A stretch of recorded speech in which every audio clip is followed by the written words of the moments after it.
ሌብነት በሚመለከት ሌብነት ጥዩፍ ቆሻሻ ነገር ነው። ግን ሰው እንደሚፎክረው አይደለም ይባላል ስብሰባ ላይ እንጂ ለምሳሌ ኦዲት በአንድ ሰው ላይ የተጣራ ሪፖርት አምጥቶ ውሳኔ መንግስት አልወሰደም ካለ እኔ ኃላፊነት ወስዳለሁ። በጥቅሉ ዝም ብሎ ፓርላማ 50 ብር አጉድሏል። የት ጎደለ? ጫታ ሲወጣ 3 መሆን ነበረበት፣ 2 ፈርመው አይደለም። በተጨባጭ ማስጠየቅ የሚያስችል ጉዳይ ማለት ነው። አንድ ሰው ብዙ አሉባልታዎች አሉ። አሉባልታዎች ሁለት መንገድ አላቸው። አንደኛው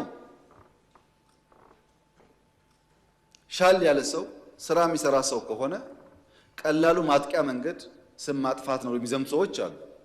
እናውቃለን እሱ። ሁለተኛው መንግስትና ህዝብ አደራ ብሏቸው አምኗቸው እዚህ ቆሞ ቃለ መሐላ ገብተው ከዚህ ምስኪን ህዝብ የሚያጨረብሩ አጭበርባሪዎች ደግሞ አሉ። የቸገረን እኛ መለየቱ ነው። በመላምት ከሆነ ምን ወስነው የሚሰራውና የሚሰርቀውን ቀላቅለን እናጠፋለን። መላምት ሳይሆን የተጨበጠ እንዲሆን ከናንተ ውስጥ ለምሳሌ ፓርላማ አባላት በግልጽም አልፈልግም የሚጨበጥ መረጃ ደብዳቤ ካላችሁ ጽፋችሁ ለአፈ ጉባኤ ቢሮ ላኩልኝና ያ መረጃ እውነት ሆኖ እርምጃ ካልወሰድን እኔን ጠይቁኝ። አንድ ሰው ይሄን ሰርቋል፣ ይሄን አርጓል አቃለውኝ እዚህ ቦታ አስቀምጧል ሀብቱን ብላችሁ ላኩና እርምጃ ካልወሰድን እኛን እንጠይቃለን። በጥቅሉ ግን ሌብነት የሚባል ነገር ብዙ ጠቃሚ አይደለም። የመንግስት በተደጋጋሚ እንደነሳሁት ኢንስቲትዩሽናል ሌብነት ኢትዮጵያ ውስጥ የለም። ቢኖር ኖሮ 1.5 ትሪሊዮን አንሰበስብም ነበር። ግለሰቦች ደግሞ ሌቦች አሉ፣ እውነት ነው።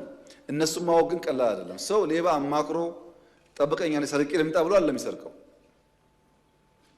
ያን ማወቅ ማስረጃ ማግኘት በህግም ይሁን በአድሚኒስትሬሽን እርምጃ ለመውሰድ ያግዛል። ሌብነት ክፉ ነገር መሆኑን አምነን እያንዳንዱ ራሱ ላይ ፋይት ያድርግ መጀመሪያ። አልፎ ደግሞ ሲሄድ በህግ ለመጠየቅ የሚያስችል ማስረጃ መረጃ መያዝ ጠቃሚ ይሆናል።